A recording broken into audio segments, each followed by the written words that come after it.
Hey everyone! Now, something that I've been enjoying a lot recently is going through and learning about the lore and backstories behind every region in Teyvat. So, for today's video, I wanted to talk about 5 upcoming regions to Genshin Impact and the lore and theories behind each of these areas. Now, before we dive in, I just want to clarify that I'm not talking about the main areas like Mondstadt, Inazuma, Sumeru, and Liyue. Instead, I'm referring to the smaller areas that we get to explore in the game, so think of places like Surumi Island and Dragonspine. Although these smaller areas don't get a ton of hype, they actually have really interesting backstories and play important roles in the overall lore of Genshin Impact. So without further ado, let's just jump right into it. Coming up in the number 5 spot is the Mare Jivari, also known as the Silent Sea of Ashes. Now, this region is only mentioned a few times in Genshin lore, but the first time we come across a reference to it is during Venti's character story quest.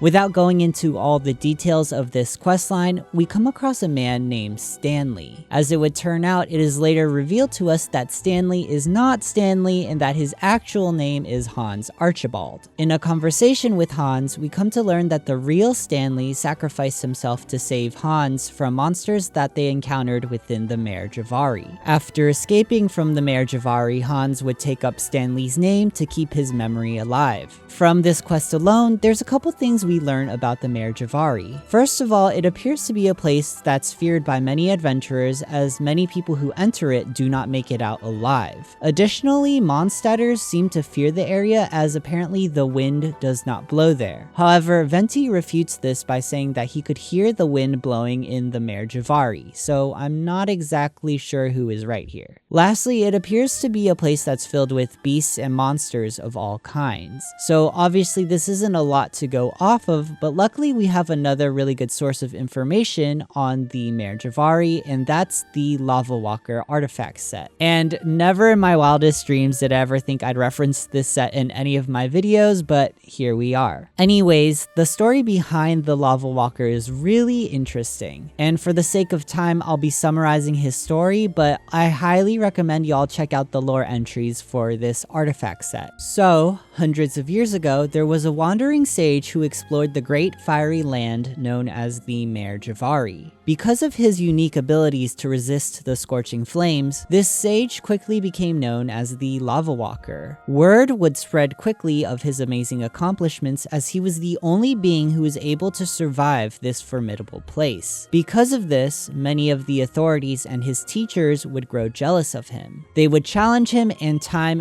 again, he would demonstrate his abilities to survive the fires of the Mare Jivari. This would only make the Lava Walker more famous, and he would soon gather a large following of disciples. Now, it's not entirely clear what happened after this, but it sounds like he was eventually ousted and exiled to the Mare Jivari. As he left his city for the final time, the Lava Walker would drink lava from a goblet, which is pretty badass if you ask me. He would also leave his followers with a flower and a feather so that they could have something to remember him by. Lastly, he would tell his followers to look for the glow of the flowers within the Mare Jivari if they ever needed to find him. And with that, he would leave his loved ones behind, never to be seen again. Now, there's a lot to unpack here, so let's start off with some of the basics. So first of all, there's a lot of references to sages and wisdom within the artifact set lore entries. Because of this, it's led me to believe that the original hometown of the Lava Walker may have been Sumeru. Currently, we know that there's an emphasis on studying and wisdom within Sumeru, which lines up with the descriptions of the lore entries. Additionally, we learn that the Mare Jivari is a land that is filled with fire and lava, so that makes me think that it must be in close proximity to Natlan. As of the current moment, we pretty much don't know anything about Natlan, except that there's a lot of volcanic activity and hot springs within its borders. However, based on this description of Natlan, I suspect that the Mare Jivari is located somewhere between Natlan and Sumeru. And personally, I can see it serving as a border between the two regions, and this would make sense given the volcanic activity within the region and the scholars that were mentioned mentioned within the lore entries. The next thing that we learn about the Mare Jivari is that it's extremely inhospitable. From what it sounds like, it's worse than Dragonspine. Basically, it's pretty much unexplorable, with only the Lava Walker, the Wandering Troop, and Hans Archibald surviving its flames. Lastly, the Lava Walker set seems to confirm the idea that there are monsters that live within the Mare Jivari, specifically a phoenix, hence the feather in the artifact set. And that's pretty much all we know about this fiery land. Honestly, it sounds super terrifying and awesome, and it's one of the areas I really look forward to exploring in the future. Now, before we move on to the next region, I would like to mention something else about the Mare Jivari, which I didn't know where to include in this script. So, during Noel's hangout quest, Cyrus says that the Mare Jivari is just a domain. Now, given all the lore entries on this place, I personally think it's a whole region, but there is a chance that it's just a domain, so I just wanted to add that in here before I get to the next upcoming region. In the fourth spot, we have the Blackcliff Forge. This often overlooked area is located in a small corner of Liyue, right next to the Golden House. According to the lore, the owners of the Blackcliff Forge have traditionally been the Han family. Two famous members of this house, Han Se and Han Wu, were responsible for creating the prototype weapon series and the Blackcliff weapon series hundreds of years ago. Since then, the Blackcliff Forge has continued to craft weapons for the nation of Liyue. However, it seems that in the current era, the focus of the forge has shifted to that of mining. Unfortunately though, the forge has fallen into disarray due to earthquakes caused by the recent awakening of Ajdaha and the recent return of Geovishaps in the region. Because of this, the Millelith have been sent to the forge and currently stand guard over the entrance to the forge. According to Gummer, the guard stationed in this area, Blackcliff Forge is staffed with miners who smelt ores and dig tunnels below the forge. Another thing we learn is that factories are built deep within the mines to increase the efficiency and output of the mines. Lastly, Gummer tells us that Rex Lapis blessed these mines, which is why it's filled with so many precious ores. That being said, it sounds like Blackcliff Forge is another important place for mining outside of the Chasm, which we will get into later. With all of this information, it sounds like there could possibly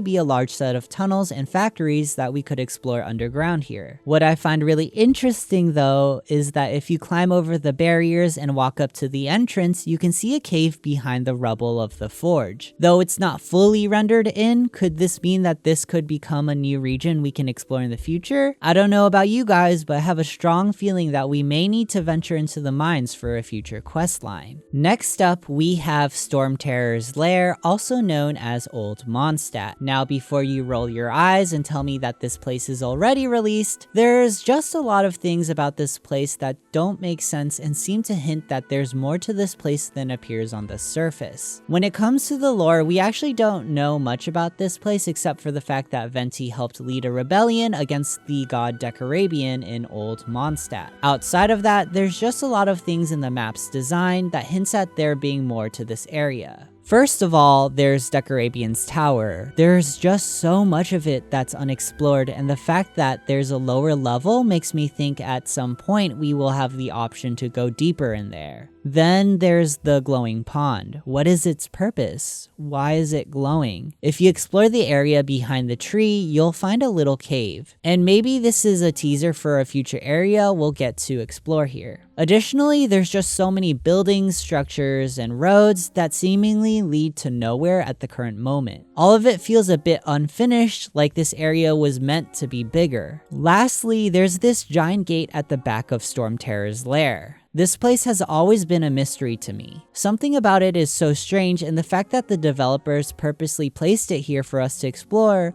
makes me think that it's been placed here for a reason. Another really interesting thing is that this is the only spot in all of Stormterror's lair where Fatui enemies will spawn. I'm not sure if anyone else has noticed this, but MiHoYo only places these Fatui mobs in areas that the Harbingers or the Zaritza are interested in. If that's the case, then why is there a Fatui presence here. It's because of all these things that I've become very suspicious of Stormterror's lair, and I think that at some point in the future, there may be an expansion to this region. In the number 2 spot, we have the Chasm. And at this point, everyone's heard about this upcoming region and are probably sick of everyone talking about it. However, I personally feel that this area should be released fairly soon, and by that I mean within the next year. That being said, we should talk about the lore surrounding the chasm. According to the lore book, The Records of Jue-Yun, thousands of years ago, a star fell from the sky and landed onto the barren plains west of Liyue.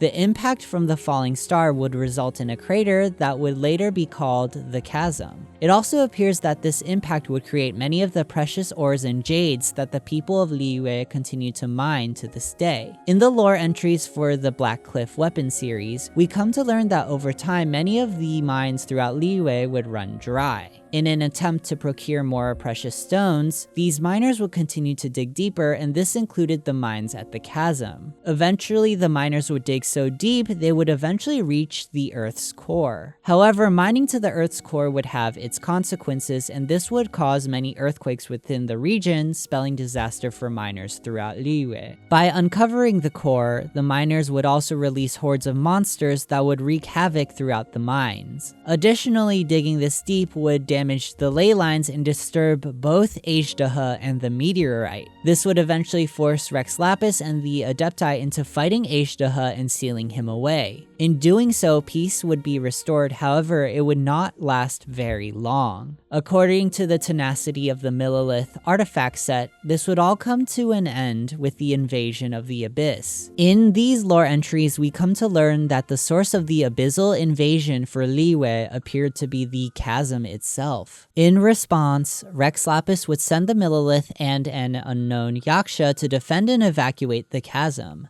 Thousands of lives would be lost in this battle, but their sacrifices would not be in vain, as the people of Liyue would emerge as the victors in this costly war against the Abyss. Though hundreds of years would pass, the people of Liyue still remember the valiant sacrifices made by the Millilith during the abyssal invasion. As of the present day, trouble seems to be brewing again within the depths of the chasm. According to various signs surrounding the area, the chasm has been closed due to a series of mysterious accidents that have been occurring throughout the mines. Additionally, local miners seem to have unearthed mysterious relics from the chasm that had strange effects on the people they came into contact with. In a conversation with Shizhuang the Strong, we learned that all the miners who came into contact with these relics were put into comas. Because of this, the Qi Xing has shut down the chasm to protect the people of Liyue. According to Mu Zhen, one of Beidou's crew members, the Qi Xing also unearthed ruin machines that were related to the cataclysm 500 years ago. All this considered, it appears that the situation at the chasm has deteriorated fairly recently. With what we know at the current moment, it seems like the storyline for the chasm will be closely tied with the events of the cataclysm. So maybe we'll get to see more enemies related to the abyss like the Rift Wolves.